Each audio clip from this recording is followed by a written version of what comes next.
Welcome everyone to Art and Culture second lecture. This is Himanshu. We'll begin with the town planning of Indus Valley Civilization, urban planning. देखिए urban planning जो Indus valley civilization में था, the society was divided into two parts, मतलब वो sector based society था urban plan. Eastern side commoners रहते थे, western side two storey houses पाए गए हैं, और साइड स्टोरे के बगल में आप देखिए यहाँ पे कि रिवर्स फ्लो करते थे towards the west of citadel. ठीक है, ये आपको याद रखना इंपॉर्टेंट फैक्ट्स। जो बर्न्ड ब्रिक्स जो इसमें सेक्टर्स में यूज़ होता था, उसका ratio length is to breadth का रेशियो 2:1 था। और जो ड्रेन था, drainage that use to cut at right angles at the road cross. Self sufficient sector का मतलब है कि वो अपने आप में ही फॉर जो भी उनका रिक्वायरमेंट्स था, वो it was self sufficient to fulfil those requirement. Granaries for storage of food grains. और देखिए जो ग्रेनरीज जो यहाँ पे इंडस वैली सिविलाइजेशन में होते थे, उसमें गैसेस एक्सचेंज के लिए, मतलब जो फूड जो गोदाम घर होता है उसमें जो ग्रेनरीज जैसे वीट वगैरह स्टोर करते थे इंडस वैली सिविलाइजेशन में, स्मॉल स्मॉल पोर्स या स्मॉल स्मॉल होल्स छोड़ जाता था ताकि गैसेस एक्सचेंज होते रहे और वो बर्बाद ना हो अनाज। फिर एक कॉमन ट्रेंड देखा गया है इंडस वैली सिविलाइजेशन में कि कॉमन बाथ मोहनजोदारो में पाया गया है, stairs and common bath. It was meant for the ritual purpose. देखिए एक इम्पॉर्टेंट फैक्ट आपको याद रखना है कि जो सीरियल्स यूज होते थे इंडस वैली सिविलाइजेशन में, BMW, that is barley, millets and wheat. Contemporary civilization, Indus valley civilization के कंटेम्प्रेरी दो सिविलाइजेशन थे, आपको याद रखना है, मेसोपोटामियन एंड इजिप्ट सिविलाइजेशन। आगे प्रोसीड करते हैं। देखिए मैंने बता दिया कि कॉमन बाथ जो है वो रिचुअल ब्रीथिंग और वॉशिंग पर्पज़ के लिए यूज़ किया जाता था। एग्जाम्पल आपको ग्रेट बाथ ऑफ मोहनजोदारो का याद रखना है।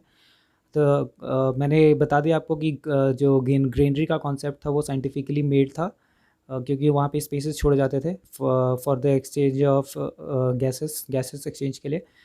एंड जो सेक्टर्स होते थे वो सेल्फ सफिशिएंट पैटर्न पे होते थे और interdependent, and people were interdependent on each other.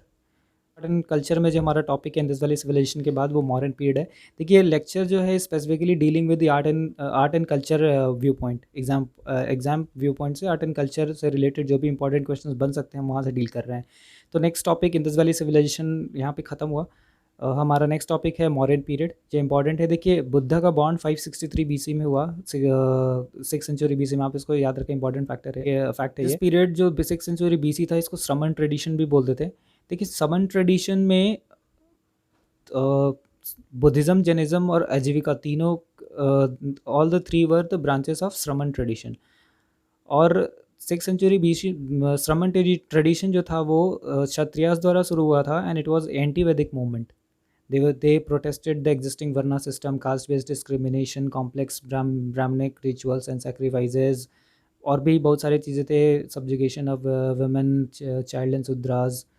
तो ये श्रमणिक ट्रेडिशन था। या आप ये इंपॉर्टेंट रखें, बुद्धिज़्म, जैनिज़्म और आजीविका तीनों ही ब्रांचेस है श्रमण ट्रेडिशन के। देखिए अशोका जो थे, initially he used to patronise श्रमण tradition entire, all the three, मतलब यहाँ पे बुद्धिज़्म, जैनिज़्म एंड आजीविका। लेकिन और के बाद ही came closer to Buddhism and he started to patronize Buddhism only. And for Ajivika sect, एक इंपॉर्टेंट फैक्ट आपको याद रखना है, अशोका मेड केव शेल्टर्स। देखिए मॉडर्न पीरियड में आर्ट एंड कल्चर के हिसाब से 5 चीज़ें हैं: pillar, stupa, cave, sculpture and pottery. First thing pillar. देखिए ये आपको फिगर याद रखना है। पिलर जो था सबसे नीचे में बेस था, फिर वो जो आपको ये दिख रहा होगा शाफ्ट टाइप का, मतलब खंबा टाइप का, वो दैट इज़ बेस के ऊपर जो है शाफ्ट। फिर कैपिटल, जैसे ही वो एंड होता है शाफ्ट, वहाँ पे उसको कैपिटल बोलते हैं। कैपिटल के ऊपर एक सर्कल सा बेस टाइप का होता है, that is called the abacus. उसके बीच में अशोका चक्र होता है और सबसे ऊपर में क्राउनिंग एनिमल होता है। ये कई बार क्वेश्चन में दे देता है, तो आप इस फिगर को ध्यान रखेंगे। आगे प्रोसीड करते हैं। देखिए पिलर जो था मॉडर्न पीरियड में, इसका एक बहुत ही इंपॉर्टेंट कैरेक्टरिस्टिक्स था, ये मोनोलिथ था। इसका मतलब कि ये सिंगल स्टोन से बना हुआ था और हाइट कभी कभी 40 फीट भी हो जाती थी। Still it was made from monolith, still it was monolith and it was highly polished.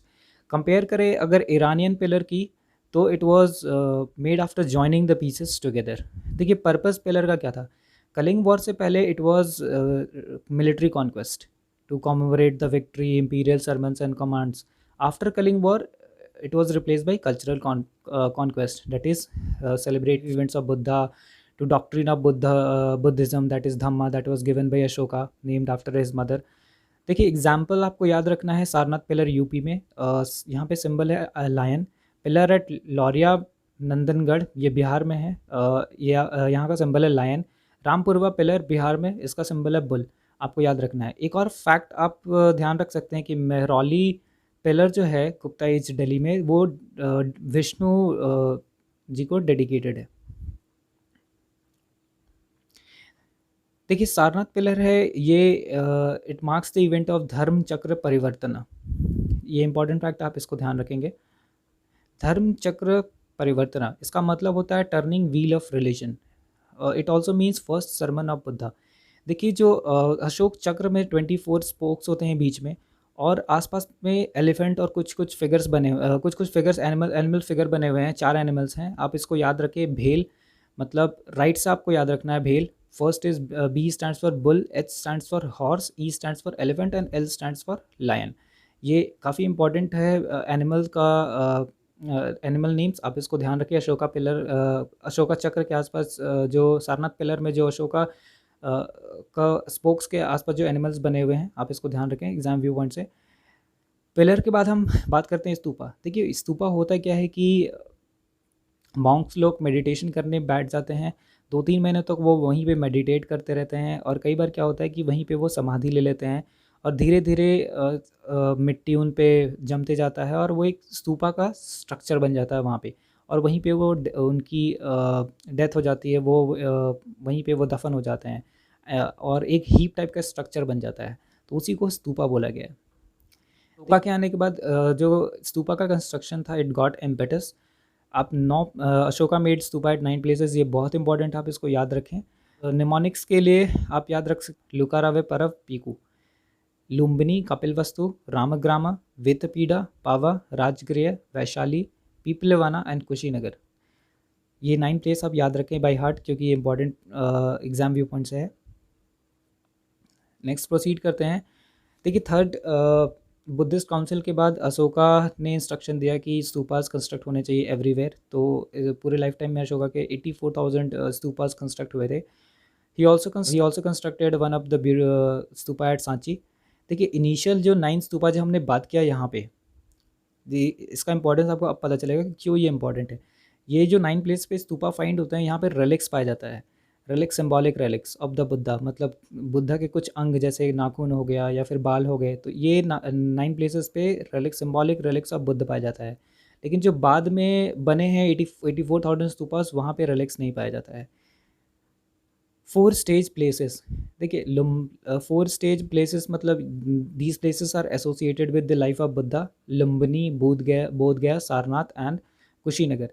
देखिए लुम्बिनी में बुद्ध का बर्थ हुआ था, बोधगया में ही अटेंड निर्वाणा, सारनाथ में ही अटेंड दी, यहाँ पे जो इवेंट हुआ था वो धर्म चक्र परिवर्तना था। फिर लास्ट है कुशीनगर, कुशीनगर में ही अटेंड महापरिनिर्वाणा। देखिए only 4 mahajanapadas that was associated with the life of Buddha, that is Kashi, Mala, Kaushal and Magadh. ये इंपॉर्टेंट फैक्ट आप याद रखें, मैप में मैंने ऐसे इंडिकेट कर दिया है।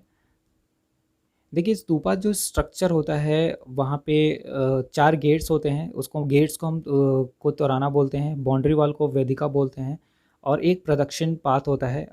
नेक्स्ट स्लाइड में आप देखेंगे तो बहुत अच्छे से क्लियर होगा। और वेदिका जो है वो जातक स्टोरीज़ भी कंटेन करते हैं। जातक स्टोरीज़ जो है, ये आप इंपॉर्टेंट फैक्ट आप याद रखें कि it is the tales of previous birth of Buddha. देखिए मैं इसी फिगर की बात कर रहा था। देखिए ये जो स्तूपा स्ट्रक्चर है, इसमें देखिए आपको दिख रहा होगा कि सबसे बाउंड्री वॉल जो है दैट इज़ कॉल्ड द वेदिका, और इसमें 4 गेट्स बने हुए हैं, ईस्ट, साउथ, वेस्ट और नॉर्थ। देखिए ये 4 गेट्स हैं, इसका भी कुछ मतलब है। ये जो हमने अभी पहले देखा Lumbini that is associated with birth, इसको ईस्ट गेट बोला जाता है। South get is Bodhgaya that is associated with nirvana. Waste waste get is associated with Sarnath and यहाँ पे धर्म चक्र परिवर्तन हुआ था। और लास्ट में नॉर्थ गेट कुशीनगर, यहाँ पे महापरिनिर्वाण हुआ था, that is the ultimate death of the Buddha. देखिए और भी कुछ कुछ स्ट्रक्चर हैं स्तूपा के, आपको वो ध्यान रखना है। वेदिका के बाद प्रदक्षिण पाथ है, यहाँ पे जो विजिटर्स होते हैं वो जा कर के गोल गोल इसके चक्कर लगाते थे। फिर रेलिक्स जो है, ये जो सबसे छोटा पार्ट है बीच में पूरे स्तूपा का, यहाँ पर रेलिक्स यहीं पे पाया जाता है, यहीं पे रखा जाता था। फिर जो स्ट्रक्चर है उसके ऊपर मेधी है, उसके ऊपर अंड है, और उस अंड के ऊपर हर्मिका है, और हर जो एक दंड है लंबा सा, और उसके ऊपर जो 3 छतरी बने हुए हैं, ये छतरी, दंड और हर्मिका मिल करके यस्ती बोलते हैं। देखिए इसका भी कुछ इंपॉर्टेंस है। देखिए यस्ती जो कि छतरी, दंड और हर्मिका ये तीनों मिल करके बन रहे हैं। यस्ती सिंबलाइज करता है हेड ऑफ बुद्ध। फिर अंड जो है ये abdomen and chest of Buddha को सिंबलाइज करता है, और मेधी जो है ये मेडिटेटिंग लेग्स ऑफ बुद्ध को सिंबलाइज करता है। देखिए इसका पूरा का यही मतलब है कि जो स्तूपा है एक अपने आप में पर्सोनिफिकेशन है कि कैसे बुद्ध यहाँ पे बैठ करके मेडिटेट कर रहे हैं। Yashti head part and abdomen and chest part, and medhi meditating leg. देखिए जो सबसे ऊपर में छतरी है, छतरी जो 3 छतरी है, इसका भी कुछ मतलब है। These are the 3 jewels associated with Buddhism. पहला जो सबसे ऊपर का छतरी है that is Buddha, that is awakened one, इसका मतलब है। दूसरा जो छतरी है उसका मतलब है Dhamma, that is the doctrine associated with Buddhism. और तीसरा जो है वो संघ, दैट इज़ फॉलोअर्स। एक और इम्पॉर्टेंट फैक्ट है, आपको याद रखना है कि जो तोराना पे जो टेल्स बने होते हैं, यक्षिनीज, स्कल्पचर ऑफ यक्षिनीज, उसमें एक इम्पॉर्टेंट स्कल्पचर है सलभंजिका यक्षिनीज। सलभंजिका का मतलब होता है कि a branch of sal tree which is considered and as auspicious in Buddhism. That's all for this second lecture. देखिए यहाँ पे मैंने बताया था कि मॉरिन्स में हमें क्या क्या पढ़ना है। Art and culture viewpoint से pillar, stupa, caves, sculpture and pottery. हमने अभी पिलर किया है, स्तूपा भी पूरा नहीं हुआ है। नेक्स्ट लेक्चर में फॉल कर कुछ टॉपिक रह गए हैं। नेक्स्ट लेक्चर में हम मॉडर्न पीरियड के आर्किटेक्चर से, केव आर्किटेक्चर से स्टार्ट करेंगे। Thank you, stay tuned. Help spread this with the needy, especially those who can't afford the huge hefty coaching. Thank you.